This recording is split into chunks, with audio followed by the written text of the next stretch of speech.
ভারতবর্ষের ঋষি পরম্পরা, ভারতবর্ষের সংস্কৃতি এটাই শেখাচ্ছে, নিজেকে জানো, ঈশ্বরকে ভক্তি করো পরের কথা, ভগবানকে মানো পরের কথা, তুমি নিজেকে জানো তুমি কে।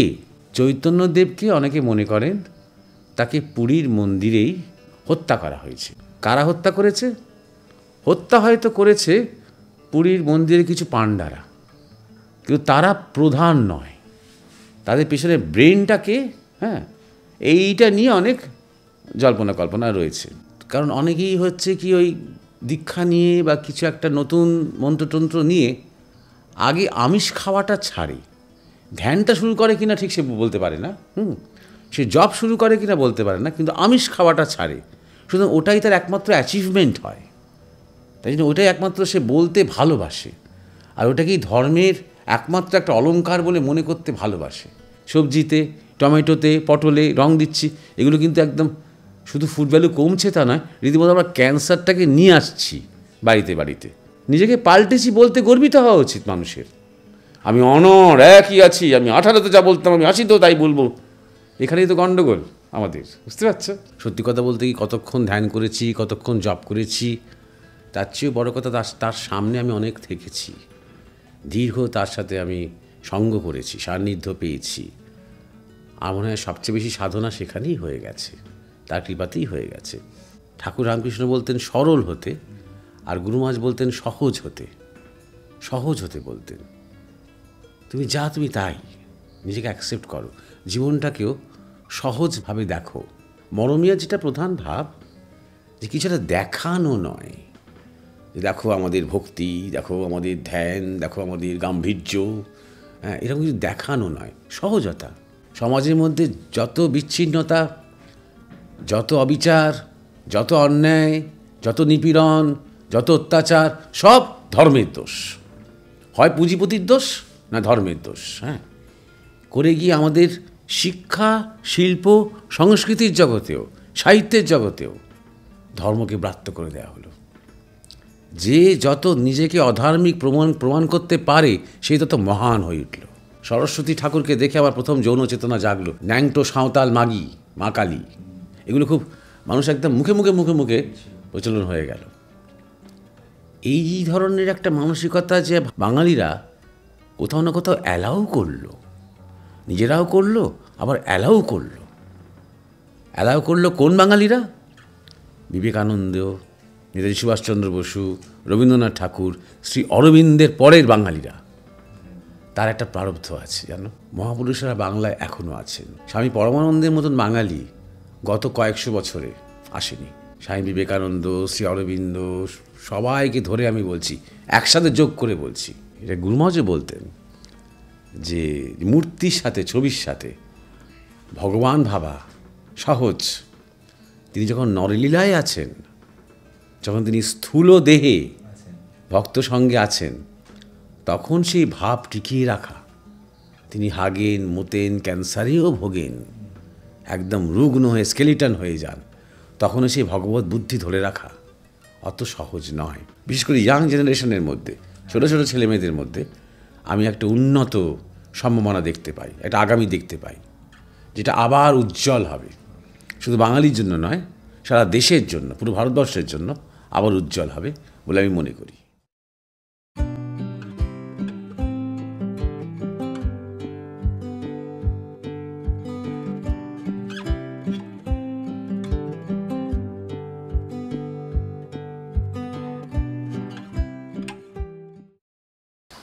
একটা সময় ছিল যখন এই বাংলার মানুষ ধর্ম থেকে মুখ ফেরাতো, কিন্তু সময়টা বদলেছে। নতুন প্রজন্ম ধীরে ধীরে ধর্মের দিকে, ধর্মকথার দিকে, আধ্যাত্মিকতার দিকে ধীরে ধীরে ঝুঁকছে। আর এর পিছনে যে মানুষগুলোর অগ্রণী ভূমিকা, তাদের মধ্যে অন্যতম নাম জয়দীপ মহারাজ। ধর্মচক্র অফিসিয়াল আজকে সৌভাগ্যবান যে জয়দীপ মহারাজকে আমরা সঙ্গে পেয়েছি। নমস্কার মহারাজ। নমস্কার। প্রথমে প্রশ্ন করি, আপনি কেমন আছেন? আমি ভালো আছি, আর আশা করি তুমিও ভালো আছো।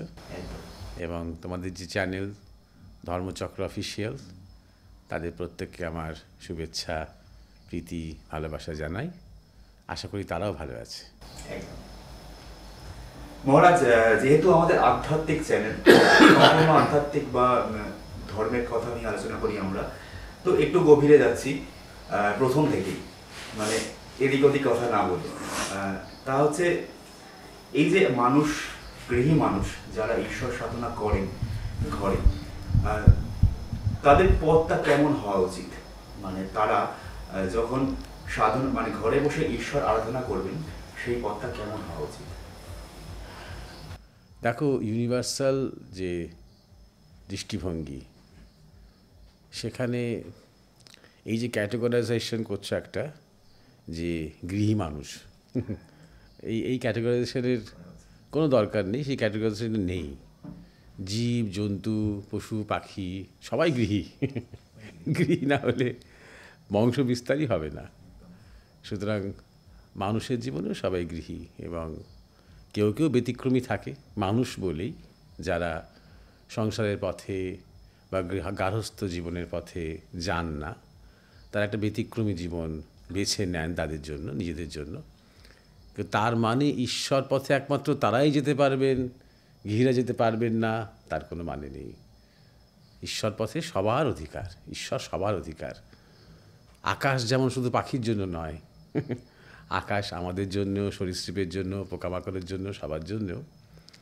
দেখে মনে হবে যেহেতু পাখি একটুখানি আমাদের থেকে উঁচুতে বিচরণ করে, তাই ওরা বোধ হয় শুধু আকাশ শুধু পাখির জন্য, তা কিন্তু নয়, সবার জন্য।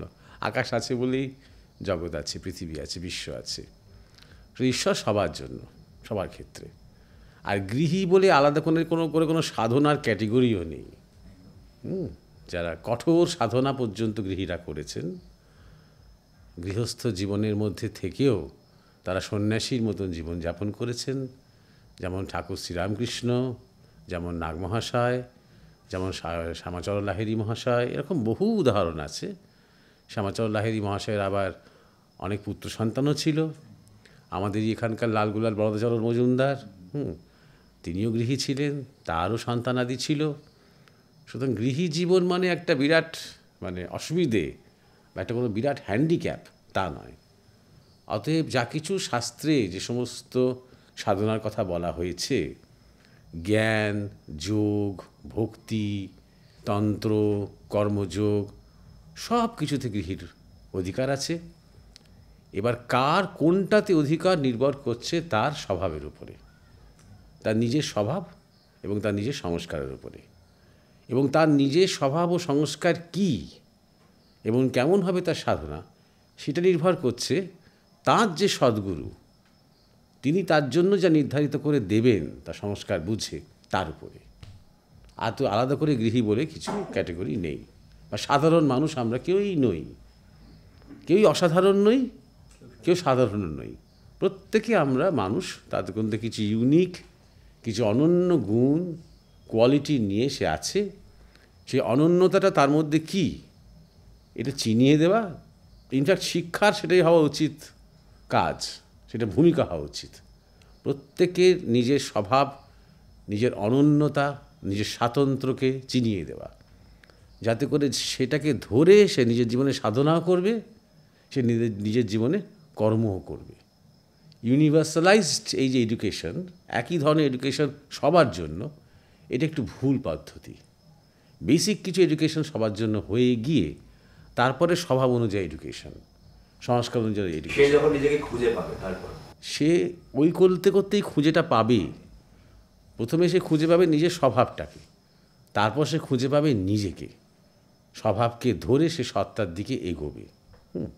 এই কাজটাই গুরুরা, আচার্যরা করে দিয়েছেন বৈদিক যুগে, এবং এটাই ঠিক ঠিক এডুকেশনের রাস্তা।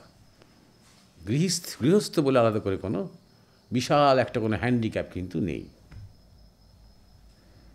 আর মানে একটা ক্যাটাগরিজেশন আসে এই কারণেই, কারণ একটা মানে ভক্তির পথ, শাক্তের পথ, কিংবা সাধনার বিভিন্ন পদ্ধতি রয়েছে যে পথে বিভিন্ন মানুষ যাচ্ছেন, সেক্ষেত্রে এই বিভাগটা চলে আসে যে এই পথে যাবে, ওই পথে যাবে। কিন্তু সাধারণ মানে আমি বলতে চাইছি, যারা গৃহস্থের কাজ করে, মানে ঘরের সংসার রয়েছে এবং তারা ঘরে জীবনযাপন করে তাদের প্রচুর মাথায় বিভিন্ন ধরনের চাপ থাকে, তারা সংসারের চাপ নিয়ে সারাদিন মাথায় করে, অর্থ উপার্জনের চাপ নিয়ে করেন, তারপরে তারা নির্ধারণ করতে পারবেন কি পারবেন না সেটা একটা মানে সেটা তারা বুঝবেন কি করে?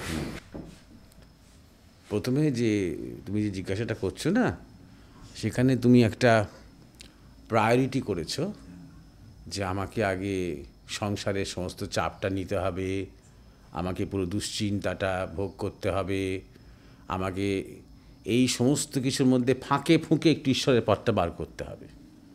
কিন্তু ব্যাপারটা আমি যাই বলার চেষ্টা করছিলাম একদম উল্টো। আমাকে বুঝতে হবে, আমাকে জানতে হবে যে আমি গৃহী হই কি ব্যাচেলার হই কি ব্রহ্মচারী হই কি বিজ্ঞানী হই কি যাই হই না কেন, সেসব পরের কথা। আমার জীবনের উদ্দেশ্য হচ্ছে ঈশ্বরকে জানা, আমার জীবনের উদ্দেশ্য হচ্ছে নিজের পূর্ণতা সাধন করা। 12, 13, 14 বছর বয়স থেকে যখন আমি ব্রহ্মচর্য আশ্রমে প্রবেশ করলাম, তারপর থেকে সেটাই আমার সাধনা। সেইটাকে ধরেই আমার গার্হস্থ্য জীবন শুরু হবে, যে গার্হস্থ্য জীবন আমাকে ঈশ্বরের পথে আরও এগিয়ে নিয়ে যাবে। আমরা যখন মানে পারিবারিকভাবে সামাজিকভাবে যখন বিবাহ করব, তখন আমি এমন একজনকে বিবাহ করব, সে নারী হোক পুরুষই হোক উভয়ের ক্ষেত্রেই, যে আমার এই ধর্মপথে সহায় হবে, ধর্মপথে যে আমার সাপোর্ট হবে। এই জন্যে বিদ্যাশক্তির কথা বলা হয়েছে। যার জন্য আমাদের বিবাহের মন্ত্রেও রয়েছে সেই ইঙ্গিত, দুজনে মিলে একসাথে আমরা ধর্মপথে এগোবো, দুজনে মিলে একসাথে আমরা সংসার টংসার সামলে টামলে ঝামেলা মিটিয়ে দুশ্চিন্তা কমিয়ে একদিন ঈশ্বরকে ডাকার চেষ্টা করব, তা কিন্তু নয়। আগে ঈশ্বরকে আমরা প্রতিষ্ঠা করব। বুঝতে পেরেছ? ধরো তুমি একটা মন্দির তৈরি করছো, মন্দির তৈরি করতে করতে তুমি ভাবছো আচ্ছা মহারাজ মন্দির তাহলে বাজারটা তাহলে কোন দিকে হবে, মন্দিরের একটা বাজার করবো বসাবো ভাবছি, মন্দিরটা কোন দিকে হবে। তারপরে আমি ভাবছি একটা ডিসপেন্সারি করবো, সেটা কোন দিকে হবে। তো রাম মন্দির আজকে হয়েছে, মহারাজ তাহলে অযোধ্যা স্টেশনটা কেমন হবে। আমি কি বলবো, আরে বাবা আগে রামলালাকে প্রতিষ্ঠা করো, আগে সেন্টার মেন কাজটাকে করো। না না মহারাজ অযোধ্যার বাজারটা তাহলে বড় করতে হবে, মহারাজ ভাবছি একটা অযোধ্যা একটা বিরাট একটা এয়ারপোর্ট করতে হবে। আর ওসব পরে হবে, তো আগে সেন্ট্রালকে এই যে মন্দিরটার আসল ব্যাপারটা কে, রামলালা, রামের জন্মস্থান, তাকে প্রতিষ্ঠা করো ওখানে, তাই না? সুতরাং তোমার সংসার টংসারগুলো পরে, আগে তুমি সংসারের যিনি কেন্দ্র, সংসারটা যাকে কেন্দ্র করে হওয়া উচিত, সেই ইষ্ট, দেখো আগেকার দিনে মানুষের গৃহদেবতা ইষ্ট দেবতা তাকে কেন্দ্র করে সংসার গড়ে উঠত, তাকে মনে করা হতো সংসারের একজন কর্তা। ভোগ রান্না করে আগে ভোগ নিবেদন করা হতো সেই কর্তাকে। শুধু সংসারটা তাকেই কেন্দ্র করে, সন্তান চাইছি যাই আমি আমার গৃহদেবতাকে গিয়ে বায়না করি, তাকে গিয়ে বলি যে আমার সন্তান দাও, আমাকে একটা সন্তান দাও, একটা ছেলে দাও, একটা মেয়ে দাও করে আমি তখন তার কাছে বায়না করছি, তাই না? সুতরাং আগে তিনি, তাকে ঘিরে আস্তে আস্তে আস্তে আস্তে আস্তে গড়ে উঠছে আমাদের পরিবার, আমাদের বংশ, আমাদের সংসার, আমাদের সমস্ত কিছু চিন্তা ভাবনা দুশ্চিন্তা রোগ ভোগ ব্যাধি যা কিছু সব কিছু আমার ইষ্ট দেবতাকে, আমার ঈশ্বরকে, আমার ইষ্টকে, আমার গুরুদেবকে কেন্দ্র করে গড়ে উঠছে। এইটা বোঝো। সুতরাং এইবার যে নানা রকমের পথ বলছো, সাধারণ মানুষ এমনিতে 90% মানুষ ভক্তিপথেরই লোক। পারিবারিকভাবে আমরা অনেক কিছু পাই, যেমন আমি দেখছি পারিবারিকভাবে ছোটোবেলা থেকে দেখছি যে রাধাকৃষ্ণের প্রতি আমার মা বাবার খুব টান। রাধাকৃষ্ণের ছবি দেখে বড় হয়েছি, রাধাকৃষ্ণের কীর্তন শুনেছি খুব, আমারও আস্তে আস্তে রাধাকৃষ্ণের প্রতি একটা আবেগ চলে এসেছে, পারিবারিক সূত্রে এটা পেয়েছি। অথবা আমি দেখছি যে আমাদের বাড়িতে খুব মা কালীর একটা খুব কালচার রয়েছে। আমাদের বাড়ির হয়তো পুরুষেরা কেউ বিপ্লবী ছিলেন, তারা মা কালীর নামে শপথ করতেন, শপথ করে ব্রহ্মচর্য পালন করতেন, করে তারা সেই ব্যায়ামের আখড়ায় যেতেন, গীতা হাতে নিয়ে শপথ করে একদম মা কালীর নাম করতে করতে ইংরেজদের বিরুদ্ধে কী করে লড়াই করা যায় সিদ্ধান্ত নিতেন। সো আমার মধ্যে একটা মা কালী এবং বীরত্ব এরকম তেজ, বাঙালিদের মধ্যে এটা অনেক হয়েছে, এটা অনেক আছে। এরকম তুমি উত্তর ভারতের দিকে যাও, সেখানে হনুমান, সেই হনুমানজি সে নিজে করে খুব মানে ভাবনা চিন্তা করে বা সাধনা করে হনুমানকে হয়তো চাইনি, তার মা বাবা ঠাকুমাকে দেখেছে, হনুমানজি থেকে দেখেছে। হনুমান চালিসা হয়তো ঠাকুমা দূরে দূরে গিয়ে গেছে সবসময় কানে ওগুলো ঢুকেছে। অনেক লাইন এমনি শুনতে শুনতে মুখস্থ হয়ে গেছে। এইভাবে আমাদের একটা সংস্কার তৈরি হয় পারিবারিকভাবে। তারপরে যখন সিরিয়াস সাধনা যে সে করতে যায়, তখন গুরুদেব তার সংস্কারটা দেখে নেন। তিনি কেমন সংস্কারটা দেখেন? তিনি দেখেন পূর্ব জন্মের সংস্কার। এবার পূর্ব জন্মের সংস্কারের যোগ ছিল বলেই কিন্তু সেই পরিবারে ঢুকেছে। বুঝতে পেরেছ? শুনুন, তার মধ্যে পূর্ব থেকেই একটা হনুমানজিকে নিয়ে একটা তার সংস্কার থাকতে পারে, আবার কোনো কোনো ক্ষেত্রে নাও থাকতে পারে। থাকবেই এমন কোনো কথা, এটা বুঝে নেবেন সদ্গুরু। তিনি তখন বলবেন যে তুই যেমন হনুমান চালিসা পড়িস, যেমন হনুমানকে ভালোবাসিস, জয় বজরং বলি করিস কর, কিন্তু তোর আসল ইষ্ট কিন্তু ইনি, হয়তো মহাদেব শিব। এইভাবে ইষ্টকে পাওয়া যায়। এবং তখন সে বুঝতে পারে কিছুদিন জপ করতে করতে, তাই তো অনেক বেশি আমি শান্তি পাচ্ছি, শক্তি পাচ্ছি, সাহস পাচ্ছি, এবং কোনো বিরোধ নেই। কিন্তু মানে আমি শিবকে পেলাম বলে আমি হনুমানকে এখন একটু ইগনোর করতে হবে তা কিন্তু নয়, কারণ হনুমানও শিবাবতার। বুঝতে পারছো? তিনি কোনো শিব থেকে বিচ্ছিন্ন নন। এটা আরেকটা আমাদের সুবিধে। আমি কোনো একজন ইষ্টকে পেলাম মানে অন্য কোনো ইষ্টর সাথে বিরোধ হয়ে গেল তা কিন্তু নয়। ইষ্টে একাকার, শুধু সংস্কার অনুযায়ী যে ছবিটা, যে রূপটা আমার স্বভাবের সাথে বেশি মেলে, যেখানে আমি বেশি একাত্মতা অনুভব করতে পারি, তাতে করে আমার বেশি আবেগ জাগে, আমার কনসেন্ট্রেট করতে সুবিধে হয়। বিপদে আপদে আমার চাট করে চোখের সামনে সেই রূপটা বা সেই মূর্তিটা ভেসে আসে। এটাই হচ্ছে মেইন ব্যাপারটা। সেখানে রাম ভেসে এলো, আমি মনে মনে ভাবলাম এই আমার তো কৃষ্ণ ভাষা উচিত ছিল। ওই রকম ধরনের সমস্যা আমাদের দেশে হওয়ার কথা নয়। বুঝতে পারছো?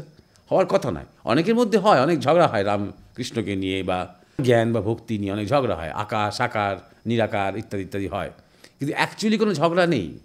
অ্যাকচুয়ালি সবই একে অপরের পরিপূরক। বুঝতে পারছো? সুতরাং এইভাবে একটা পারিবারিক সংস্কার আমরা পাই। চূড়ান্ত পথ ঈশ্বরকে লাভ করা। হ্যাঁ, চূড়ান্তভাবে ঈশ্বরকে লাভ করা। জীবনের একমাত্র উদ্দেশ্য হচ্ছে নিজেকে জানা। নিজেকে জানা। যদি কেউ ঈশ্বর শব্দটাতে কোনো অ্যালার্জিও থাকে, তাকেও বলা এটাই কিন্তু জীবনের একমাত্র উদ্দেশ্য। ভারতবর্ষের ঋষিরা, ভারতবর্ষের ঋষি পরম্পরা, ভারতবর্ষের সংস্কৃতি এটাই শেখাচ্ছে, নিজেকে জানো। ঈশ্বরকে ভক্তি করো পরের কথা, ভগবানকে মানো পরের কথা, তুমি নিজেকে জানো। তুমি কে? হু are you? Who am I? এটা হচ্ছে জীবনের একমাত্র উদ্দেশ্য। তারপর এই উদ্দেশ্যটা জেনে তুমি গৃহী হও, তুমি সন্ন্যাসী হও, তুমি ব্রহ্মচারী হও, তুমি কৃষিজীবী হও, তুমি ইঞ্জিনিয়ার হও, তুমি ডাক্তার হও, তুমি বিবাহ করো, তুমি সন্তানের পিতা হও, মাতা হও, যা করো নিজেকে জানবো, এই অভিমুখটাকে রেখে করো। এটা তো আমাদের শক্তিশালীও করে। মানে আমি যদি যখন জানবো নিজেকে, তখন আমার আগামী পথগুলো অনেক সহজ হয়ে যাবে। এবং এই আমিকে জানা মানে পরমাত্মাকে জানা। হ্যাঁ, মানে আমিকে জানা মানে নিজের আত্মার মধ্যেই পরমাত্মা রয়েছে, সেই পরমাত্মার কনসেপ্টেই বলা হয়। আমিকে জানা মানে আমি যে শরীর নই এইটা জানা, আমি যে মন বুদ্ধি চিত্ত নই, আমি যে অহং নই এইটা জানা, এবং এইটা জানতে জানতে বোঝা যে আমি একদিন যাকে আমি বলে জেনেছি সে স্থানকাল পাত্রে একটা সাময়িক ক্ষণস্থায়ী একটা অবস্থান মাত্র। আমি যাকে জানার জন্য পথে নামছি বা অন্তর্মুখী হচ্ছি, তার কিন্তু কোনো মৃত্যু নেই, তার কিন্তু কোনো জন্ম নেই, তার কিন্তু কোনো ক্ষয় নেই, তার কিন্তু কোনো উত্থান পতন নেই। সেই জানা, এবং সেই জানলে সব জানা। এবং যত সেই জানার পথে আমরা এগোই, তত আমাদের ভয় সম্পূর্ণ কেটে যায়, আমরা ভয়মুক্ত হয়ে যাই যত আমরা সেই জানার পথে এগোই। কারণ যেহেতু আমরা অভয়ের দিকে এগোচ্ছি, তাহলে আস্তে আস্তে আস্তে আস্তে সম্পূর্ণ অভয়পদ প্রাপ্ত না হলেও তার একটা বাতাস বইতে আরম্ভ করে আমাদের জীবনে, সেই স্টিলনেসের, সেই নিত্যতার, সেই স্থায়িত্বের, সেই পারমানেন্সের একটা কিন্তু আভাস আমরা পেতে আরম্ভ করি। যত পেতে আরম্ভ করি, তত আমাদের মধ্যে যে সাহস, শৌর্য, বীরত্ব, কনফিডেন্স, আত্মবিশ্বাস, সেগুলো জাগতে আরম্ভ করে। আপনি যে বললেন একটা কথা, সেই প্রসঙ্গ থেকে মনে পড়লো, শ্রী চৈতন্যদেব বলছিলেন সংসার অনিত্য। সেই অনিত্যতা যখন জানা সম্পূর্ণভাবে জ্ঞান আসে তখন সেটা নিত্যতা চলে আসে, যেটা আপনি এইমাত্র বলছিলেন। তো যেহেতু ভক্তি আন্দোলনের অন্যতম একটি নাম শ্রী চৈতন্য চৈতন্যদেব, তার মানে শেষ অংশটা আমরা অজানা, বাঙালিদের কাছে অজানা অনেকটাই। তার জীবনী গ্রন্থ থেকে শুরু করে সব জায়গাতেই আমরা ততটা জানতে পারি না। তো এই সম্পর্কে আপনার ধারণা কি? জানতে পারি না, কারণ সেই সময় অনেক কিছু মানে চাপ ছিল। আমাদের মুসলমান যে রাজা ছিলেন, সম্রাট ছিলেন, একটা প্রশাসনিক চাপ ছিল। আর সেই সময় তখন চৈতন্যদেব আর নেই, তখন তার যত ভক্ত ছিল, অনুগামী ছিলেন, তার যারা পার্ষদ ছিলেন, তাদের উপরে প্রচণ্ড একটা কোপ নেমে এসেছিল। তাদের অনেককেই তখন কিছুটা আত্মগোপন করে থাকতে হয়েছিল, লুকোতে হয়েছিল। তাই জন্যে, এবং চৈতন্যদেবকে নিয়ে তার যে জীবনী চৈতন্য চরিতামৃত, সেটা তার শরীর ছাড়ার অনেক পরে বা তার লীলার অনেক পরে কৃষ্ণদাস কবিরাজ সেটা লিখেছিলেন, সেই পূর্ণাঙ্গ জীবনী লিখেছিলেন। এবং তাতে করে তার মানে যে তার লোকান্তর হয়ে যাওয়া, অন্তর্ধান যে, সেইটা ওই কখনো বলা হয় যে তিনি একদম সেই বিগ্রহের সাথে লীন হয়ে গেলেন, কখনো সেই পুরী সমুদ্রে তিনি লীন হয়ে গেলেন যমুনার জল ভেবে। এইগুলোই মিথ যা তৈরি করা হয়েছে। কিন্তু পরবর্তীকালে যখন আরও বেশি রিসার্চ করা হয়েছে, তখন দেখা গেছে যে তার অন্তর্ধান নিয়ে যে কিছু লেখা নেই তা কিন্তু নয়। হ্যাঁ, তার সমসাময়িক কালেই অনেক হেঁয়ালি করে, একটু ইঙ্গিত দিয়ে, একটু সান্ধ্য ভাষায় অনেকেই অল্প অল্প করে লিখেছেন, কিছুটা পাজলের মতন করে, যে একদিন সেই পাজল ক্র্যাক করতে পারবে কোনো জেনারেশন, এই ভেবে। এবং যে রহস্য নিয়ে এরকম ধরনের একটা সবার মধ্যে একটা জল্পনা চলে, সেটা হচ্ছে যে চৈতন্যদেবকে অনেকে মনে করেন তাকে পুরীর মন্দিরেই হত্যা করা হয়েছে। কারা হত্যা করেছে? হত্যা হয়তো করেছে পুরীর মন্দিরে কিছু পাণ্ডারা, কিন্তু তারা প্রধান নয়। তাদের পেছনে ব্রেনটাকে, হ্যাঁ, এইটা নিয়ে অনেক জল্পনা কল্পনা রয়েছে। কেন হত্যা করা হয়েছে? কারণ চৈতন্যদেব তিনি যে গম্ভীর লীলায় ছিলেন পুরীতে, তার একটা যথেষ্ট রাজনৈতিক প্রভাব কিন্তু তৈরি হয়েছিল।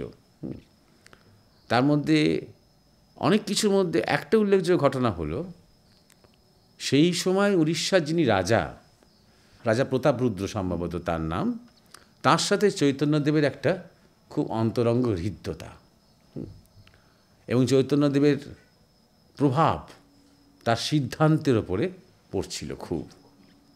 তা সেইটা নিয়ে অনেকে খুব একটু ভেতরে ভেতরে আশঙ্কিত হয়ে যাচ্ছিলেন। সেইটা একটা কারণ হতে পারে। তারপরে একটা কনস্পিরেসি থাকতে পারে, চৈতন্যদেবের উপস্থিতির জন্য একটা চাকা ঘুরে যাচ্ছিল, এমন হতে পারে।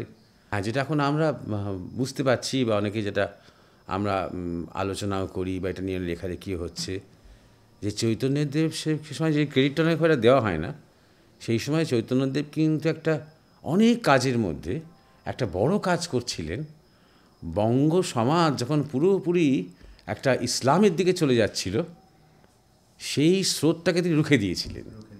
হ্যাঁ, রুখে দিয়ে বরং সবাইকে, যারা কনভার্টেড হয়ে গেছে, তাদেরকে আবার সবাইকে মেইন স্ট্রিমে তিনি ফিরিয়ে আনছিলেন।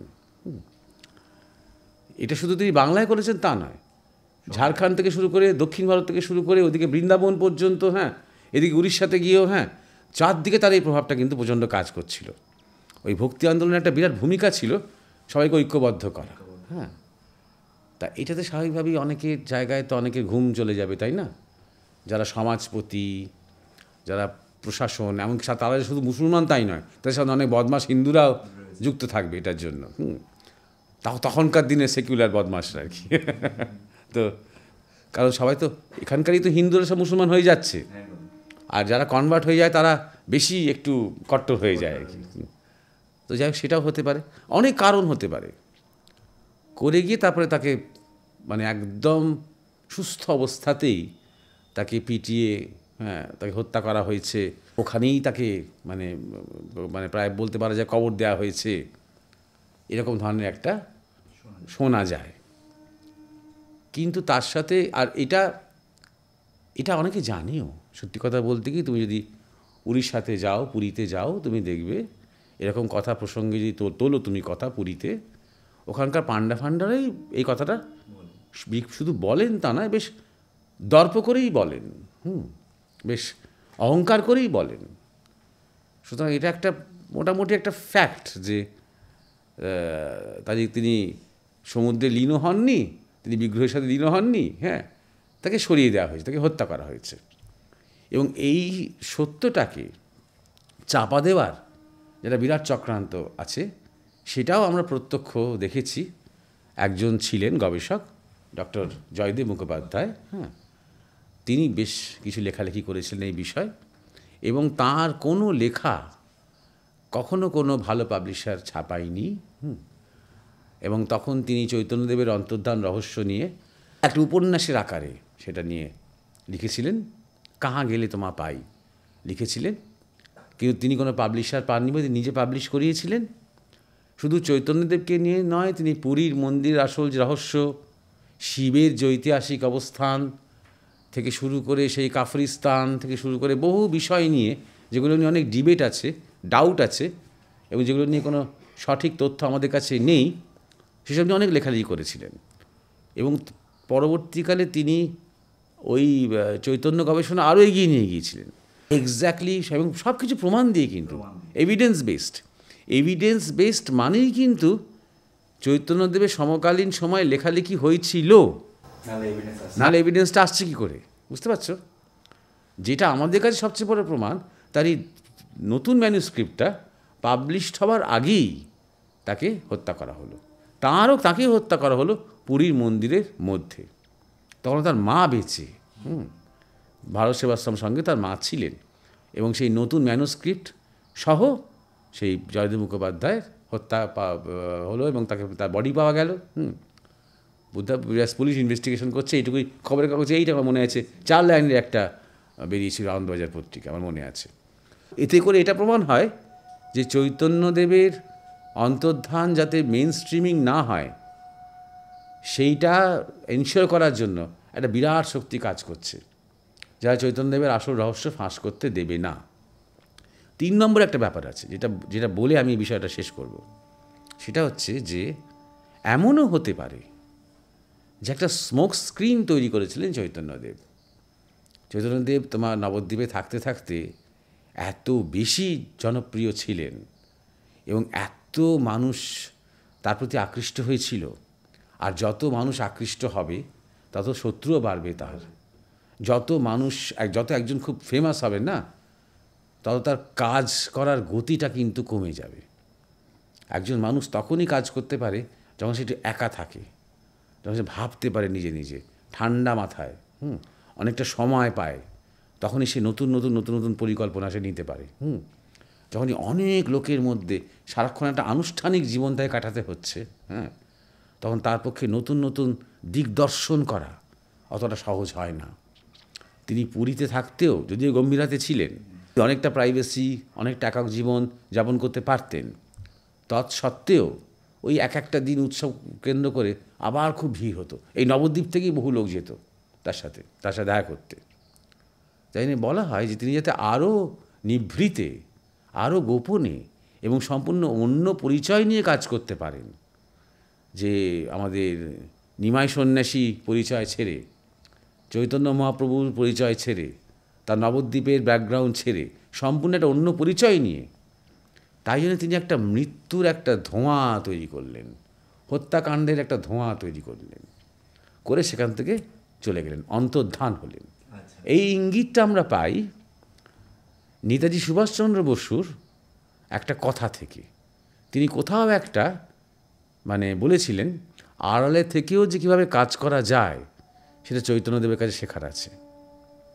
যদি নেতাজি নিজে অনেক আড়ালে থেকে কাজ করেছেন, তিনি সেই এলগিন রোড থেকে অন্তর্ধান হওয়ার পরে আরও অনেক অন্তর্ধানের গল্প আমরা কিন্তু তার সম্বন্ধেও জানি, এবং তিনি এই কথাটা বলেছেন, মানে এখানে কিন্তু একটা কানেকশন আছে। এবং পরবর্তীকালে আমাদেরই সমসাময়িক একটি ছেলে, সে বলা যেতে পারে এক ধরনের নিজেকে ওই জয়দেব মুখোপাধ্যায়ের একজন মানসপুত্র বলে নিজেকে মনে করে, সে কিন্তু এই বিষয়ে অনেক রিসার্চ করেছে যে পুরীর অন্তর্ধানের পর চৈতন্যদেব কী করেছিলেন, তাই নিয়েও কিন্তু অনেক মেটেরিয়াল আছে। তাই নিয়ে মেটেরিয়াল আছে আসামে, তাই নিয়ে মেটেরিয়াল আছে ঝাড়খণ্ডে, সাউথে, অনেক জায়গাতে অনেক মেটেরিয়াল আছে, যেখানে বোঝা যায় যে সম্ভবত চৈতন্যদেব অনেককে বলেও ছিলেন যে তোমার সাথে আমার দেখা হবে, তোমার কাছে আমি আসবো, কদিন অপেক্ষা করো, বলেও ছিলেন এবং কথা রেখেও ছিলেন, এবং অন্য পরিচয়, অন্য নামে, বুঝতে পারছো? সুতরাং সেইটা একটা সম্ভাবনা রয়েছে। অর্থাৎ যা আমরা জানি সেটা জানি যে নয়, অর্থাৎ সমুদ্রে কিংবা বিগ্রহে লীন হয়ে যাওয়া নয়, তারপরে আরও কিছু সম্ভাবনা আছে। হয়তো আগামীতে আস্তে আস্তে সেই সত্য প্রকাশিত হবে।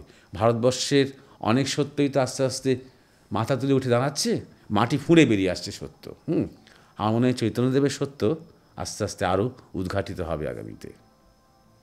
মহারাজ, আপনার একটা বই পড়ছিলাম আমি আজকে আসার পরে আশ্রমে, সেটাতে জাগ্রত যাপন এরকম কিছু নাম ছিল। আচ্ছা, সেখানে এই আহার নিয়ে কিছু কথা বলা ছিল, যে সাত্বিক আহার খাওয়া, মানে কোনো ধর্মেরই হয়তো সাধনার ক্ষেত্রে, বইতে যে জিনিসটা আমি বলছি আপনাকে, যে কোনো সাধনার ক্ষেত্রেই খাওয়া বাধা হতে পারে না, আমিষ নিরামিষ এই কনসেপ্ট হতে পারে না। এবং সেই বইতে বলা আছে কিন্তু কিছু খাদ্যগুণ, তামসিক রজসতম যে খাদ্যগুণ রয়েছে, সেই খাদ্যগুণগুলোর উপর নির্ভর করে আমাদের শরীরের চেতনা। এইটার মানে বিষয়টা কীরকম ভাবে হয়?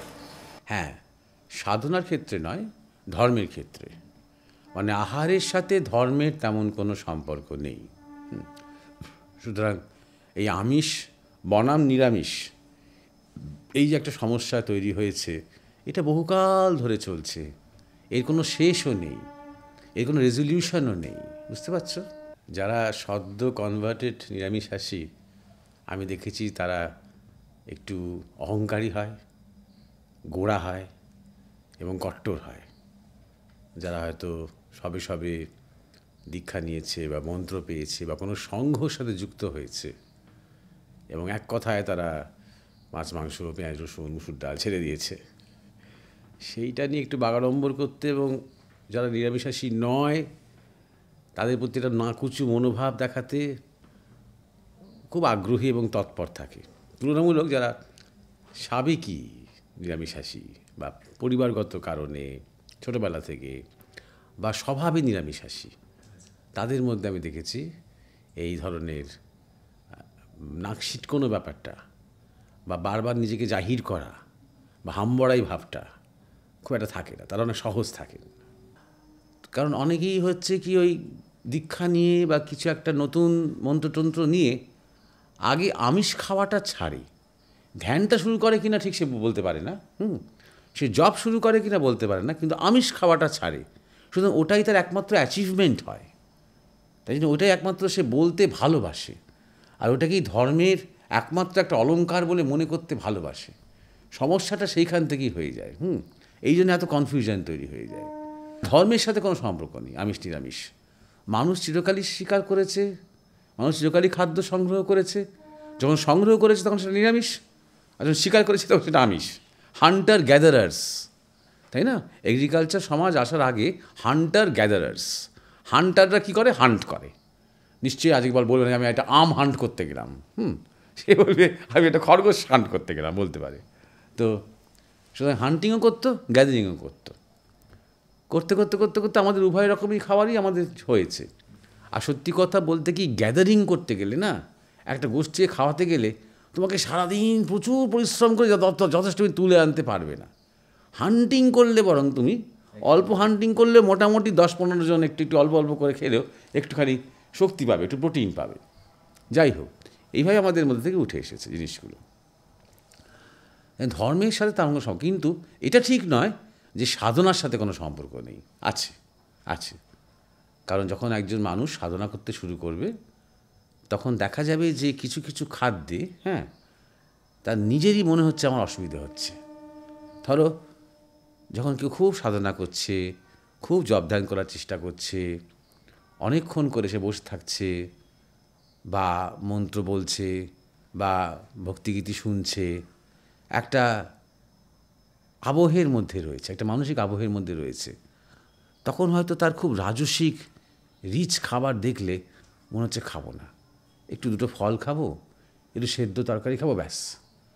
কারণ তখন তার চেষ্টা হচ্ছে যে সহজপাচ্য খাবার খাবো, কারণ তার শরীরের যে শক্তিটা, সেই শক্তিটা ঊর্ধ্বমুখী থাকতে চাইছে। আর যখনই আমি খুব রাজসিক খাবার শরীরের মধ্যে ঢোকাচ্ছি, তখন সেই শক্তিটা নেমে এসে সেই খাওয়াটার সাথে একটা পরিশ্রম শুরু করবে। আবার প্রথম থেকে করতে হবে নিজেকে তোলার জন্য। আবার আমার নিজের কখন পেটটা একটু খালি হবে, কখন একটু আবার স্নিগ্ধ লাগবে নিজেকে, তখন আমি আবার বসতে পারবো। সুতরাং যারা খুব সাধনার মুডে চলে গেছে না, তাদের ন্যাচারালি আমিষ নিরামিষের থেকেও না লাইট, যা সহজ পাচ্ছ। ইনফ্যাক্ট এমন একটা সময় আসে যখন রান্না করা খাবার দেখলেও মনে হয় খাবো না, মানে একদম হয় খুব সেদ্ধ, নাহলে ফলমূল, জল খাবো আর ফলমূল যতটুকু খাবো। অনেক সাধুরা সেভাবেই জীবনযাপন করেন, কারণ তারা সেই জীবনটা যাপন করেন। এবার সেই সাধুই যদি একটা স্তর অবধি পৌঁছিয়ে একদম কর্মযোগের রাস্তায় নেমে আসেন, সারাদিন তিনি সাইকেলে করে করে দৌড়চ্ছেন, সবসময় মিস্ত্রি ফিস্ত্রি নিয়ে, সবসময় হইচই করে কনস্ট্রাকশন করাচ্ছেন, খুব পরিশ্রম করছেন, তাকে শারীরিক পরিশ্রম করতে হচ্ছে, মাঠে ঘাটে কাজ করছেন, তিনি ওই দুটো ফল খেলেই তো অসুস্থ হয়ে পড়বেন। তখন তোমার ভাত ডাল তরকারি, দরকার হলে মাছ তখন তাকে খেতেই হবে। বুঝতে পেরেছ? সুতরাং এইভাবে নির্ভর করে, এরকম একটা স্ট্যান্ডার্ডাইজ যেই ছাপ মেরে দিই না, তখনই প্রবলেম হয়ে যায়। তবে আমাদের গুরু মহারাজ বলতেন যে মানে খাদ্যের অনেকগুলো স্টেজ আছে। ধরো পত্রম ফুলম ফলম কন্দম নালম, অর্থাৎ একদম অবস্থায় নিচের থেকে যে তুমি পাচ্ছ ফল ফুল। আগেকার দিনে মানুষ খুব ফুল খেত, এখনও মানুষ অনেক ফুল খায়, ওষুধির জন্য ফুল খায়। তো এইরকম নল, তারপরে শিকড় বাকড়, এগুলো মানুষ যেগুলো ধুয়ে নিয়ে খেতে পারত। এতে গুরু মহারাজ বলছেন যে 90% ফুড ভ্যালু আর 10% সাইড এফেক্ট। বুঝতে পারছো? এইগুলোই সেকেন্ড স্টেজে, এইগুলোই যখন তুমি সেদ্ধ করে খাচ্ছ, তখন ফুড ভ্যালু 80% আর 20% তোমার সাইড এফেক্ট। তারপর তুমি যখন তখন ধরো তুমি চাল যখন তুমি নিয়ে এলে, তুমি ধান চাষ করতে আরম্ভ করলে, ভাত ফুটিয়ে খাচ্ছ, এবার তুমি গম চাষ করতে আরম্ভ করলে, রুটি তৈরি করে খাচ্ছ, তখন আবার 70-30 হয়ে গেল সাইড এফেক্ট। বুঝতে পারছো? যত প্রসেসিং হচ্ছে তত তোমার ফুড ভ্যালুটা কমছে আর সাইড এফেক্টটা বাড়ছে। তারপর যখন তোমার মাছ এসে গেল তোমার জীবনে, আর তোমার ধরো তার সাথে অন্যান্য তরকারি একটু বেশি পেঁয়াজ রসুন এইসব যখন এসে গেল, তখন আরও তোমার ফুড ভ্যালুটা কমছে, সাইড এফেক্টটা বাড়ছে। করতে মাংসের দুটো ক্যাটেগরি, একটা হচ্ছে হোয়াইট মিট, একটা রেড মিট। যখন তুমি পাখির মাংস খাচ্ছ হোয়াইট মিট, আর যখন তুমি পশু খাচ্ছ তখন তুমি রেড মিট, এইগুলো এসে গেল। করতে লাস্ট স্টেজে হচ্ছে তোমার ফার্মেন্টেড ফুড, যেমন ধরো অনেক দিন ধরে রেখে দেওয়া যে খাবার, প্রসেসিং করে রেখে দেওয়া টিনের মধ্যে, যেটা উত্তর ইউরোপের দিকে খুব লোকে খায়। রটেন হেরিং, মানে একদম পচে যাওয়া খাবার। ওরা ঠান্ডা দেশ তো, ওই পচন খাবার খুব সহ্য করতে পারে ওরা, তাদের ঠান্ডাটা ওরা রেজিস্ট করতে পারে। একটুখানি হয়তো ড্রিঙ্কসের সাথে খেলো। ওগুলো মদটাও তোমার দেখা যাবে যে এই 90% মানে সাইড এফেক্ট আর 10% ফুড ভ্যালু, এগুলো হয়। তার সাথে আবার এটাও সত্য প্যারালেলি যে এতদিন যেগুলো ধরো তোমার বেশ ভালো ফুড ভ্যালু, ধরো তোমার চাল কিংবা সেদ্ধ তরকারি, সেটার কিন্তু এখন অনেক ফুড ভ্যালু কমে যাচ্ছে। আমরা এত বেশি পেস্টিসাইড ব্যবহার করছি, এত বেশি কেমিক্যালস ব্যবহার করছি সারের মধ্যে, আমরা এত ব্যবসায়িক মন নিয়ে আমরা চাষবাস করছি, বিক্রি করছি, রং দিচ্ছি সবজিতে, টমেটোতে, পটলে রং দিচ্ছি। এগুলো কিন্তু একদম শুধু ফুড ভ্যালু কমছে তা নয়, রীতিমতো আমরা ক্যান্সারটাকে নিয়ে আসছি বাড়িতে। বুঝতে পারছো? মাছ খেতে গেলেও তোমার দেখবে প্রচুর ফরমালিন দেওয়া, প্রচুর ওষুধ দেওয়া, প্রচুর গরুর দুধ বাড়ানো হচ্ছে ইঞ্জেকশন দিয়ে। তুমি ফল খাবে, তুমি কলা, সেখানেও তো ইঞ্জেকশন দেওয়া, আমি হয়তো মানে কার্বাইড দেওয়া, মানে সব কিছুতেই অনেক কিছু দেওয়া, কেমিক্যালস অনেক কিছু ব্যবহার করা। এগুলো গুরু মহারাজ বলছেন প্রকৃতি থেকে যেগুলো অন্তত হতো ডাইরেক্টলি, এখন সব কিছুই প্রসেসড হয়ে যাচ্ছে। সুতরাং একদম আদিতে পুরো আর কিছু থাকছে না। এবং মানুষেরও ক্ষমতা আছে, কারণ মানুষেরও জেনেটিক একটা ইভলিউশন হতে হতে না আস্তে আস্তে মানুষ অনেক কিছু কিন্তু এগুলো হজম করতে শিখছে এখন। প্রথম জেনারেশন হয়তো 2-3 জেনারেশন আগে এগুলো পারতো না, চটপট লোকে মানে মানে কষ্ট পেত বা মারা যেত। এখনকার ছেলেমেয়েরা অনেক রিস্ক করতে পারছে, টাস্ট ফুড খেয়েও মোটামুটি দিব্যি থাকছে তারা, বুঝতে পারছো, রিস্ক করতে পারছে। কিন্তু একটা টিপিং পয়েন্ট আসবেই যখন মানুষের শরীর আর নিতে পারবে না এগুলো, এত বেশি প্রসেসিংটা। এইগুলো ভেবে নিয়ে, হ্যাঁ, আর বেশি ভেবে আরও একটা ব্যাপার আছে। গুরু মহারাজ বলছেন সাইকোট্রুন বলে আরেকটা পদার্থ আছে খাদ্যের মধ্যে, যেটা নিয়ে কেউ কথা বলে না। সেটা হচ্ছে তোমার এমন একটা জিনিস যা তোমার ভাব দিয়ে তৈরি হয়। যে মানুষটি আনাজটা কাটছে, আচ্ছা, ভাব, তার মন অস্থির কি না, সে অস্থির মতি কি না। যে খুন্তিনে রান্না করছে রান্নাঘরে, তার মনটা কেমন। বাড়িতে ভিজিটার এসেছে, স্বামীকে গঞ্জনা করছে, সারাদিন করে লোক নিয়ে আসবে, হ্যাঁ, লোক নিয়ে এসে খাও, গেলো, শুধু গেলেই কাজ, আমাকে শুধু এই করে যেতে হচ্ছে সারাক্ষণ রান্নাঘরে বসে বসে, হ্যাঁ, হেসে টানা, আমি যেন বাড়ির ঝি হয়েছি সবার। এই মন নিয়ে সে রান্না করছে কি না, নাকি সে একটা বাড়িতে একজন এসেছে, হ্যাঁ, ক্লান্ত এসেছে, ভালো করে খাবে, হ্যাঁ, এখানে দুবেলা ভালো করে বিশ্রাম করে বিকেলবেলা চা খেয়ে যাবে, এরকম একটা মন নিয়ে রান্না করছে কি না, বুঝতে পারছো। এবং যে পরিবেশন করছে, সবটাই ইম্পর্টেন্ট, একদম আনাজ কাটা থেকে পরিবেশন করা পর্যন্ত। এর গুরুত্ব এতটাই যে গুরু মহারাজ বলছেন যে হয়তো খুবই বিষাক্ত খাবার বা মানে বিষাক্ত শাকসবজি এসছে বাড়িতে। বিষাক্তটা আরেকটা কারণে কেন হয় বলো তো? ব্যবসায়িক লোভে। জিনিসটা হয়তো আমি ফ্রেশ নিয়ে এলাম, কিন্তু 10 টাকার জিনিসটা আমি 30 টাকায় বিক্রি করছি, আমি যখন দেখলাম বাজারে ডিম্যান্ড আছে। বা আমি নিজে যখন চাষ করছি, তখন আমার নিজের বাড়িতে যে খাবারটা নিয়ে যাব সেখানে বেশি বীজ দিচ্ছি না। আমি যেগুলো মানে ফলন করে ব্যবসা করব, বাজারে দেবো, সেগুলোতে প্রচুর বীজ দিয়ে তাড়াতাড়ি ফলন করাচ্ছি। এইরকম মানসিকতা যার মধ্যে বেশি রয়েছে না, তার তো একটা বিষ আছে। সেরকম বিষাক্ত কিছু নিয়ে এলো, কিন্তু মা ভালো বাড়ির, তিনি যখন সেটাকে ধুয়ে মুছে কাটাকুটি করে রান্না করছেন না, এবং ভালোবেসে একটা পরিবেশন করছেন, তার আগে হয়তো ঠাকুরকে নিবেদন করছেন, খাবার সমস্ত দোষ কেটে যায়, জানো, খাদ্য শুদ্ধ হয়ে যায়, অন্ন শুদ্ধ হয়ে যায়, বুঝতে পেরেছ।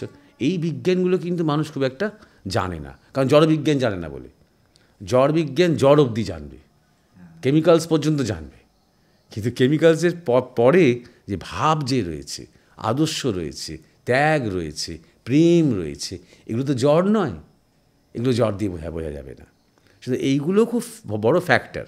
অনেক কিছু আছে ধরো যেগুলোর উপর আমাদের কোনো হাত নেই, অর্থাৎ চাষি কতটা তোমার সারে কেমিক্যালস মেশালো, কতটা কীটনাশক দিল, কত দামে বিক্রি করলো, বা মিডলম্যান কত তাকে ঠকালো, হ্যাঁ, এগুলোর উপর আমাদের হাত নেই।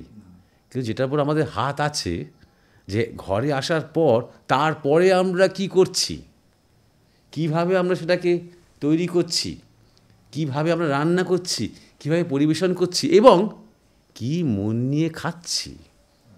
আমরা কি টিভি দেখতে দেখতে, মোবাইল স্ক্রোল করতে করতে, গল্প করতে করতে, কমপ্লেন করতে করতে, দূর আজকে নুনটা কম হয়েছে, দূর এটা ভালো হয়নি, দূর কবে তুমি ডিম ভাজা করবে, এরকম মন দিয়ে খাচ্ছি, নাকি মন দিয়ে ঠাকুরের প্রসাদ জ্ঞান করে, কৃতজ্ঞতা নিয়ে, যে মা অন্নপূর্ণার কৃপা আজকে আমি বসে এখানে খেতে পাচ্ছি, এই খাবারটা আমার সামনে এসেছে, এই মন নিয়ে খেলেও কিন্তু খাদ্যদোষ কেটে যায়। গুরুমা বলছেন তুই যদি বীজ মন্ত্র জপ করতে করতে খাস, তাহলে অতি বড় তামসিক জায়গা ধর, সাংঘাতিক জায়গা, যেখানে মানে লোক মানে খেয়ে হয়তো রক্তাপসা হয়ে মরে যাওয়া উচিত, তোর কিচ্ছু হবে না, ওই বীজ মন্ত্রের শক্তিতে কিচ্ছু হবে না। সুতরাং এই যে বৈশিষ্ট্যগুলো আছে না, এই শক্তিগুলো আছে, এইগুলো আমাদের সচেতন থাকতে হবে। যদি সচেতন থাকি, তাহলে খাদ্য নিয়ে অত আর সংস্কারের মধ্যে পড়লে চলবে না। সাধনা করছো, পরিষ্কার কথা। যদি বলো যে তোমার ধরো ধর্মচক্র অফিসিয়ালকে আমার কি বলার আছে, অফিসিয়ালি এটাই বলার আছে, যা খাচ্ছ খাও, যেটা খেয়ে সহজ পাচ্ছ। ঠাকুর রামকৃষ্ণ বলেছেন, দেখো সহজ মানুষ সহজ কথায় কথা বলে, যার পেটে যা সয়। তোর পেটে মানে স্বামী বিবেকানন্দ, নরেন্দ্রনাথের পেটে পীর মোহাম্মদ নিষিদ্ধ মাংস চললো, তারপরে সে কী করছে দেখ, সন্ধ্যেবেলা 3 ঘন্টা ধ্যান করছে, তুই একদিন তোর কুচো মাছ খেয়ে তোর সারাক্ষণ পেটে হাত দিয়ে বসে আছিস, তুই তাহলে সেটা খাস না, বুঝে, তোমার শরীর বুঝে।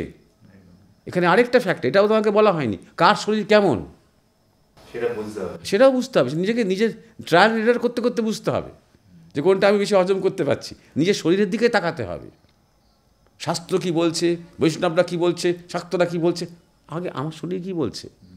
হ্যাঁ রে, আজকে কি এইটা খাবি, থাক, শরীর বলছে থাক, খেতে ভালোবাসি, জীব কী বলছে নয়, শরীর কী বলছে, শরীরের ভেতরে যে প্রাণ শক্তি আছে সে কী বলছে। মন চায় কিন্তু শরীর দেয় না, শরীর দেয় না মানে সেটা মন চাইলেও গ্রহণ করলে শরীর তখন দিল না তা কিন্তু নয়, আগে থেকে কিন্তু শরীর একটা ওয়ার্নিং দিয়েছে, যতই লোভ হোক না কেন এটা আজকে না খাওয়াই ভালো। শরীর কিন্তু একটা ওয়ার্নিং দিয়েছে, সেই ওয়ার্নিংয়ে কান পাতা, বুঝতে পেরেছ? এইভাবে চলো, এবং যখন সাধনা করছো, ঈশ্বরকে ডাকছো, যেটা খেলে শান্তি পাবে সেটা খাও। হ্যাঁ, যেটা খেলে তুমি দেখবে যে তোমার তাকে স্মরণ মনন ধ্যান জপ করতে তোমার বিশেষ মানে কাঠখড় পোয়াতে হচ্ছে না। খাদ্যটাকে হজম করতে করতেই মানে আমার সারাদিন কেটে গেল। আমি যেটু খালি পেটে বসবো, তার কাছে বসতে হয় খালি পেটে, সাধনা করতে হয় খালি পেটে, এক পেট খাদ্য নিয়ে হাঁসফাঁস করতে করতে মন্দিরে গিয়েও 2 মিনিট বসা যায় না, বুঝতে পেরেছ? বসতে গেলে সেটা মানে সুস্থ স্ফূর্তিমান শরীর দরকার। এইটাকে ফলো করে চলো, যা আবার দেখবে, এটাও দেখবে কোনো হার্ড অ্যান্ড ফাস্ট রুল নেই, এটা প্রমাণ।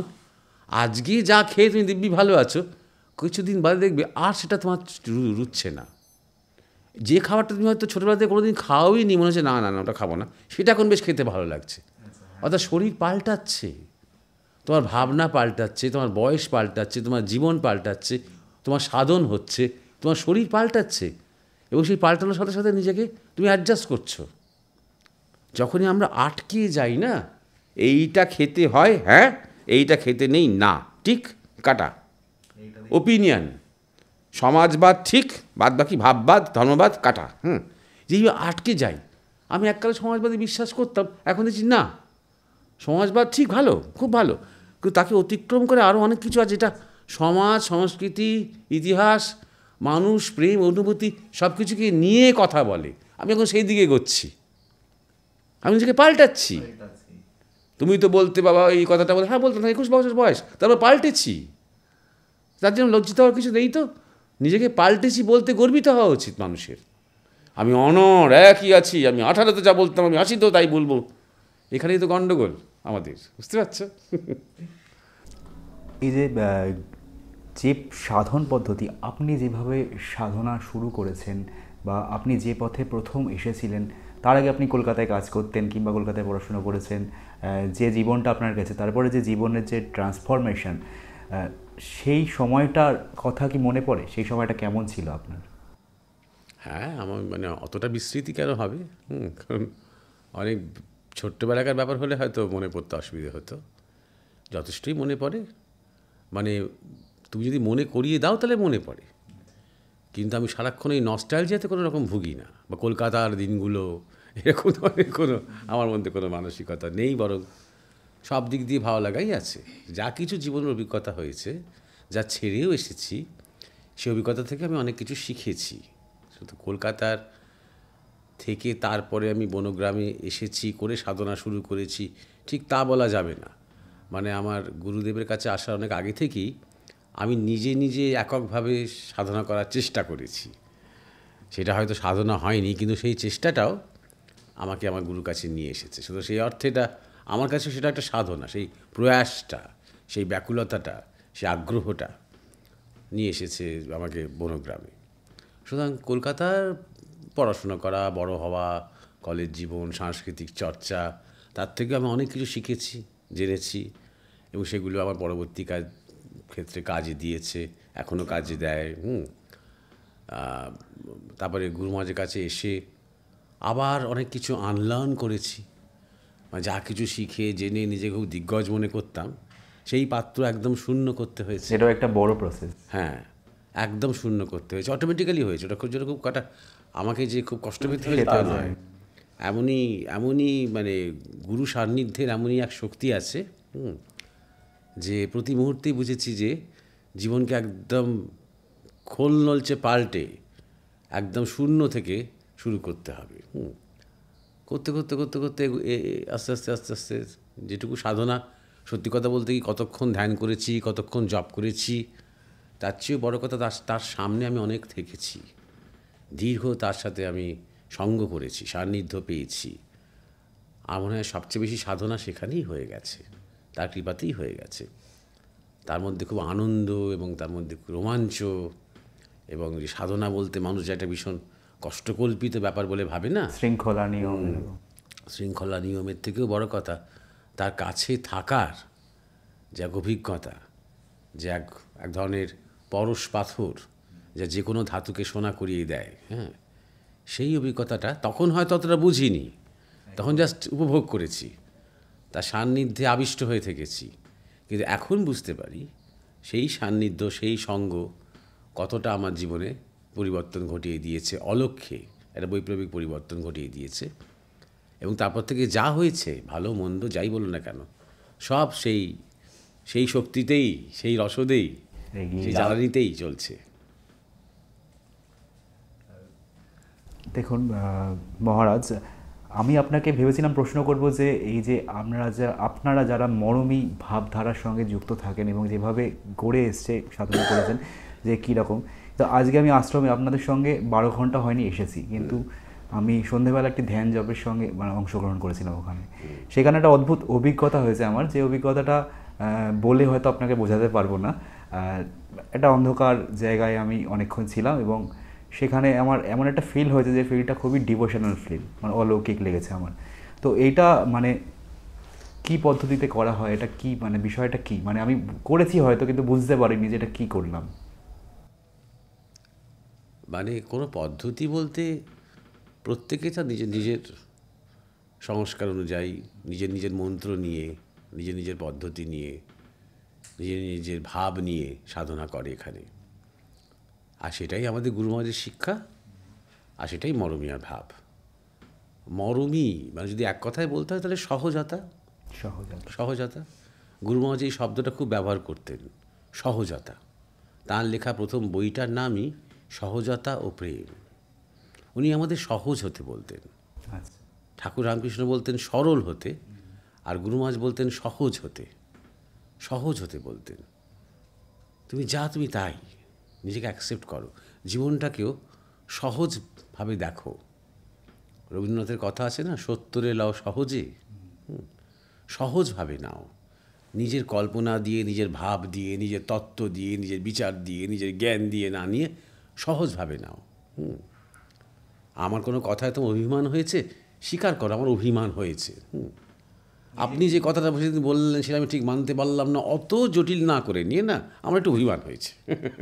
এই যে সহজতা, এই শিশুর মতন সহজতা, এটার উপর জোর দিতেন। তা মরমিয়া যেটা প্রধান ভাব, যে কিছুটা দেখানো নয়, যে দেখো আমাদের ভক্তি, দেখো আমাদের ধ্যান, দেখো আমাদের গাম্ভীর্য, হ্যাঁ, এরকম কিছু দেখানো নয়, সহজতা। কেউ হয়তো একটু বেশি হাসি খুশি, কেউ হয়তো একটু গম্ভীর গম্ভীর, কেউ হয়তো একটু বেশি কথা বলে, কেউ হয়তো কম কথা বলে, হ্যাঁ, কেউ হয়তো একটু বসে থাকে, কেউ হয়তো মনে হচ্ছে একটু উপেক্ষা করছে, কেউ মনে হচ্ছে কাছে টেনে নিচ্ছে। সহজেই যেমন সহজ।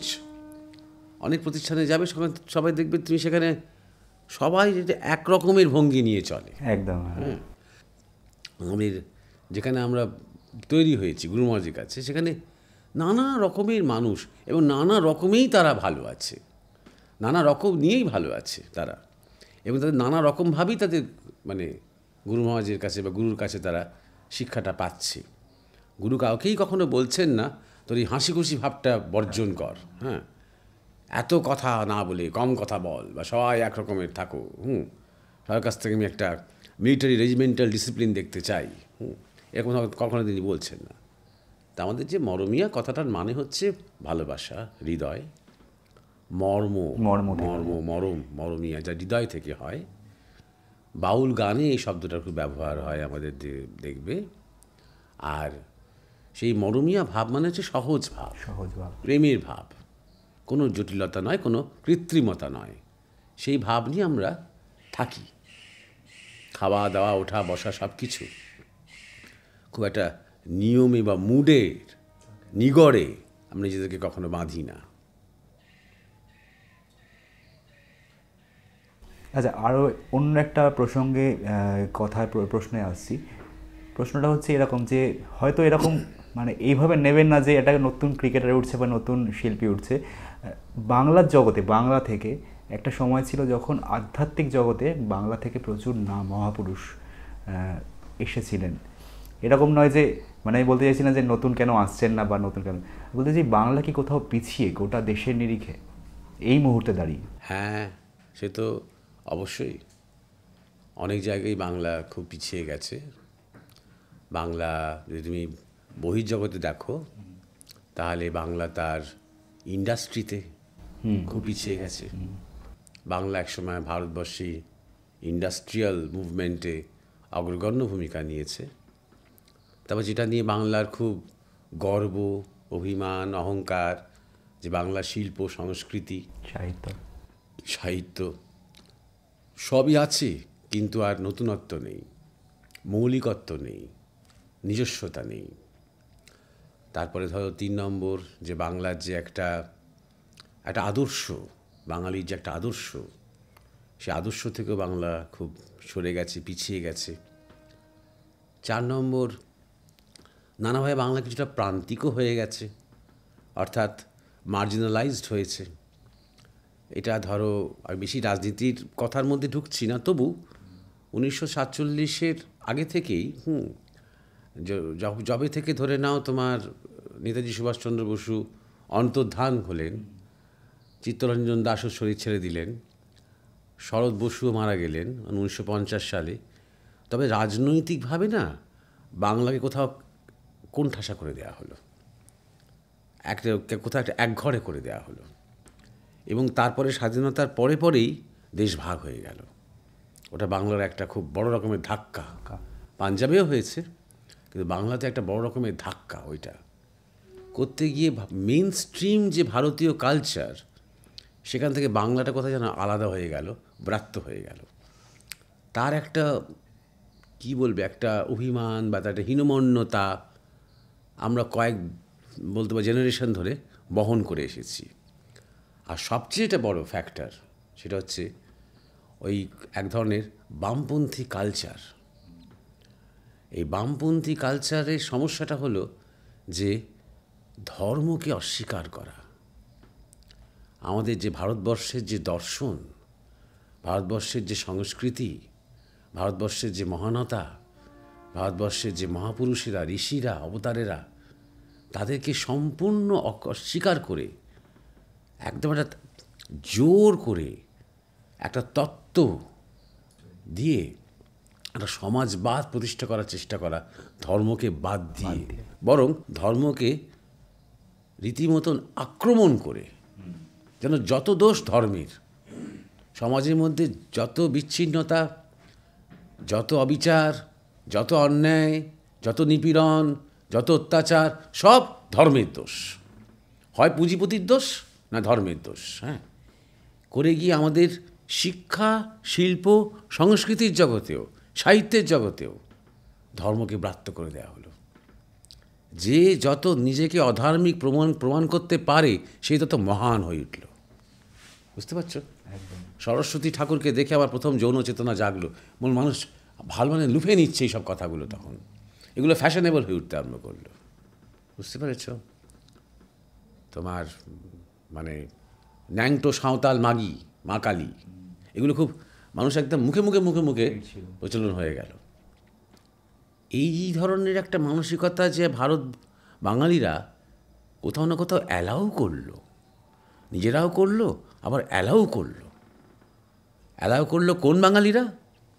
বিবেকানন্দ, নেতাজি সুভাষচন্দ্র বসু, রবীন্দ্রনাথ ঠাকুর, শ্রী অরবিন্দের পরের বাঙালিরা। তার একটা প্রারব্ধ আছে, জানো, একটা বাঙালি জাতি হিসেবে না, তার একটা প্রারব্ধ আছে, এটাকে তুমি অস্বীকার করতে পারো না। আমি যদি ক্রমাগত আজকে এখানে দাঁড়িয়ে এখানে বসে আমার গুরুকে, আমাদের ঋষিদেরকে, আমাদের সমাজের যারা আইকন, তাদেরকে সবসময় ছোট করে যাই, লঘু করে যাই, অস্বীকার করে যাই, তাহলে আমার এই জীবনেই আমাকে একটা প্রারব্ধকে ফেস করতে হবে, একটা ভয়ঙ্কর প্রারব্ধকে ফেস করতে হবে। যতক্ষণ না সেই প্রারব্ধ কাটছে, যতক্ষণ না আমরা সেই ভুল বুঝতে পারছি এবং ঠিক আবার সব কিছু মেরামত করার চেষ্টা করছি, ততক্ষণ পর্যন্ত কিন্তু আমাকে এই কষ্টটা পেয়ে যেতেই হবে। এইগুলো কারণ হয়েছে, একটা বড় কারণ হয়েছে বাঙালির কিছুটা পতনের জন্য বা অধঃপতনের জন্য। কিন্তু প্রথম তোমার যে কথাটা, যেটা বাংলায় এত মহাপুরুষেরা এসেছেন, মহাপুরুষেরা বাংলায় এখনও আছেন। সবচেয়ে বড় কথা, মনে হবে যেন আমি গুরুস্তুতি করছি, কিন্তু আমি প্র্যাকটিক্যালি বলছি তোমাকে। স্বামী পরমানন্দের মতন বাঙালি গত কয়েকশো বছরে আসেনি। মানে শুধু তার জ্ঞান বা তার প্রেম তার জন্য নয়, সব মিলিয়ে বলছি। তার দৃষ্টিভঙ্গি, তার আচরণ, তার ব্যক্তিত্ব, এখনও অতটা তিনি মেন স্ট্রিম নন, সেটা আলাদা কথা। কিন্তু ওই ধরনের বাঙালি গত কয়েকশো বছরে আসেনি। স্বামী বিবেকানন্দ, শ্রী অরবিন্দ, সবাইকে ধরে আমি বলছি, একসাথে যোগ করে বলছি। এবারে ওই স্বামী পরমানন্দ তুল্য এই মুহূর্তে আর কেউ আছেন কিনা জানি না, কিন্তু স্বামী পরমানন্দ তো ছিলেনই, এবং তার একটা বিরাট প্রভাব। উনি নিজেই বলে গেছেন, এই যে যুগটা চলছে, এখনকার যে যুগটা চলছে, এটা রামকৃষ্ণ বিবেকানন্দের যুগ। পরমানন্দ যুগ আসতে এখনও কয়েক হাজার বছর দেরি আছে, নিজেই তিনি বলেছেন। এবার তার পরবর্তীতে আরও অনেকে আছেন, আমরা হয়তো সব খোঁজ খবর রাখি না, স্বাভাবিক। তারা কখনো লাইমলাইটে আসেন না। তো তুমি ভেবো না যে তুমি ইউটিউব দেখে বা ইন্টারনেট দেখে বুঝে যাবে যে বাঙালিরা জাগছে কি জাগছে না, বা বাংলায় কোথাও কিছু হচ্ছে কি হচ্ছে না। বুঝতে পারছো? সবই হচ্ছে। বাংলায় এখনও অনেক মহান লোক আছে, বাংলায় এখনও ভালো ভালো শিল্প সংস্কৃতির বিকাশ হচ্ছে। হয়তো দেশ পত্রিকা ছাপে না, হয়তো রবীন্দ্র সদনে তারা নাচে না, হ্যাঁ, কিন্তু শিল্প সংস্কৃতি, দর্শন, আদর্শ অনেক জায়গায় কিন্তু বাংলায় ফিরে এসছে।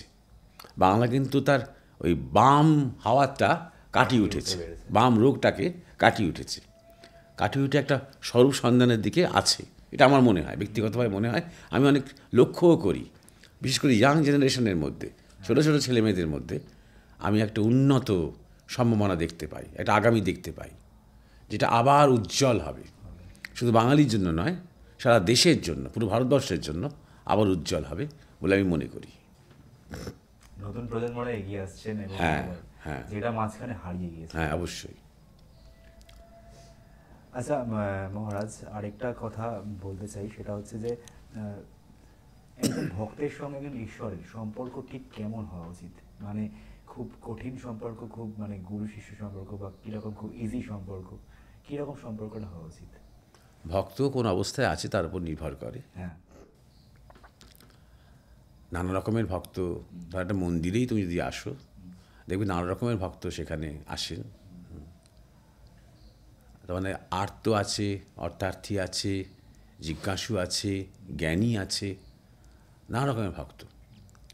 এবারে আজকে যে আর্ত, অর্থাৎ যে হয়তো তার বিষয় আশয়, রোগ বালাই, এইসব প্রার্থনা নিয়ে আসছে, সে আগামীতে অর্থার্থী হবে।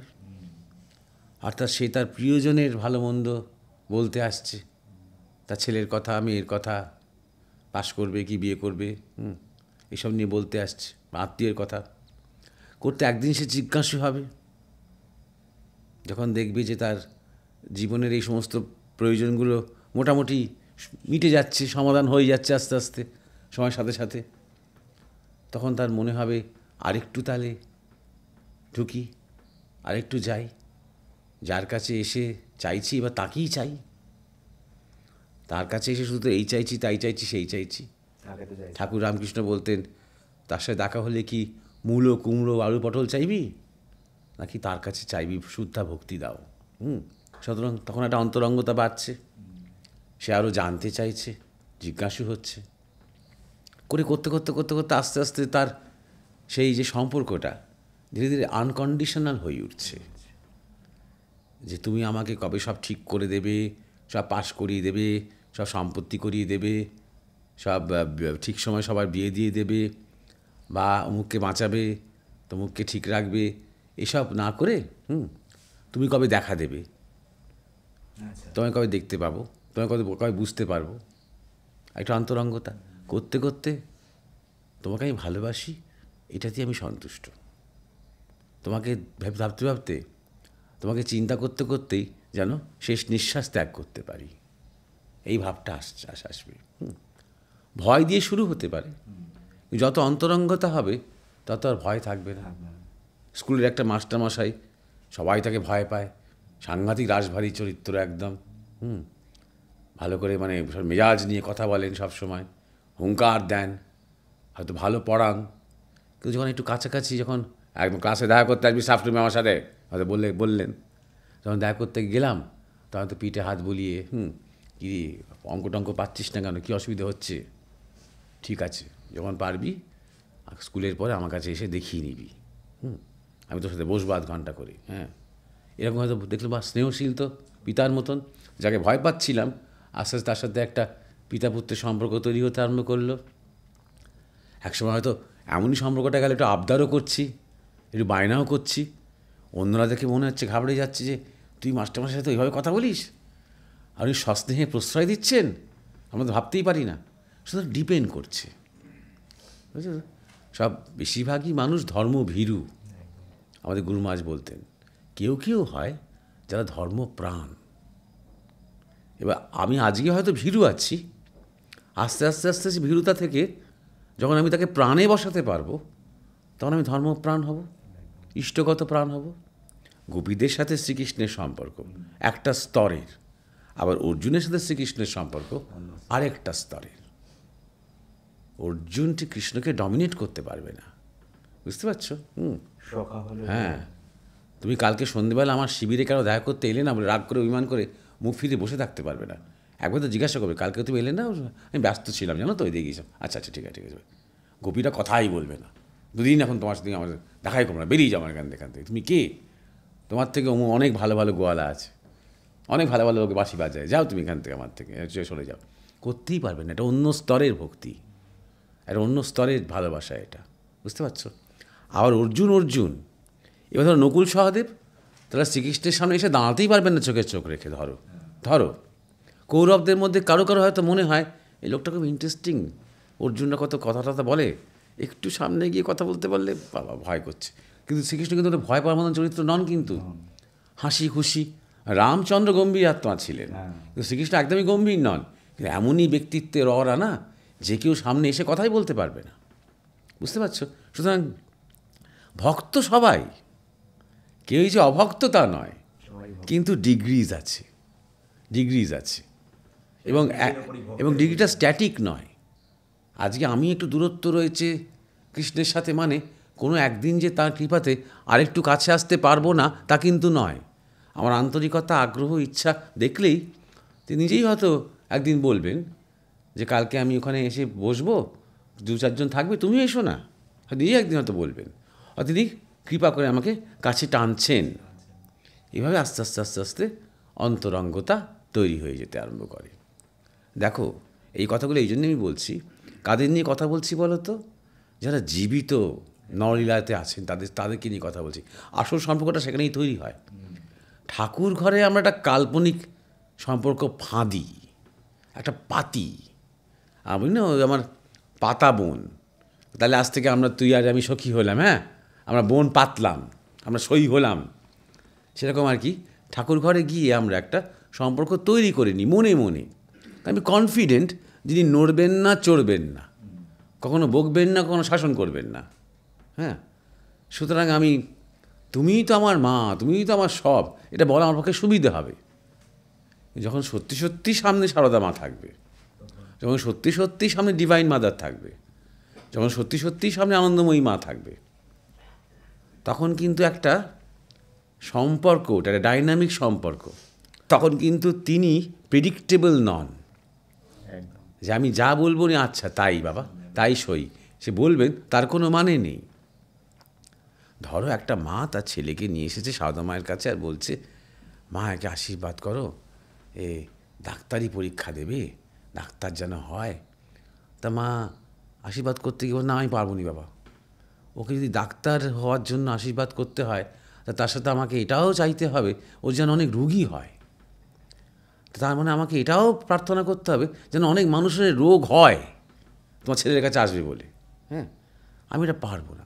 তা এই মা কি এটা আশা করেছিল ছেলেকে নিয়ে আসার সময়? কিন্তু সারদা মাদির ছবি হতে তো আশীর্বাদ তো পেয়ে যেত। আমি ঠাকুর ঘরে গিয়ে মাকে আশীর্বাদ নিয়ে এসেছি, কোনো চিন্তা নেই, তুই সফল হবি। আমি দেখলাম ধূপ জ্বলছে, আর সেই ধূপের ধোঁয়ায় মাঝে মাঝে হাসি হাসি ভাব দেখলাম, জানিস, হ্যাঁ, হবেই আশীর্বাদ। সুতরাং ছবির সাথে, এটা গুরুমহারাজও বলতেন যে মূর্তির সাথে ছবির সাথে ভগবান ভাবা সহজ। তিনি যখন নরলীলায় আছেন, যখন তিনি স্থূল দেহে ভক্ত সঙ্গে আছেন, তখন সেই ভাব টিকিয়ে রাখা, তিনি হাগেন, মোতেন, ক্যান্সারেও ভোগেন, একদম রুগ্ন হয়ে স্কেলিটন হয়ে যান, তখনও সেই ভগবত বুদ্ধি ধরে রাখা অত সহজ নয়। তাই সম্পর্কগুলো না একটা জার্নির মতন, জার্নি। এই সম্পর্কটা একটা সাধনা। এই সম্পর্কটাতে আস্তে আস্তে অন্তরঙ্গ হয়ে ওঠাটা এবং ধীরে ধীরে সেই শর্ত সাপেক্ষ আবেদন এবং দাবির পর নিঃশর্ত প্রেমের জায়গাতে যাওয়াটা, এটা একটা বিরাট জার্নি। বুঝতে পেরেছ? নমস্কার। নমস্কার।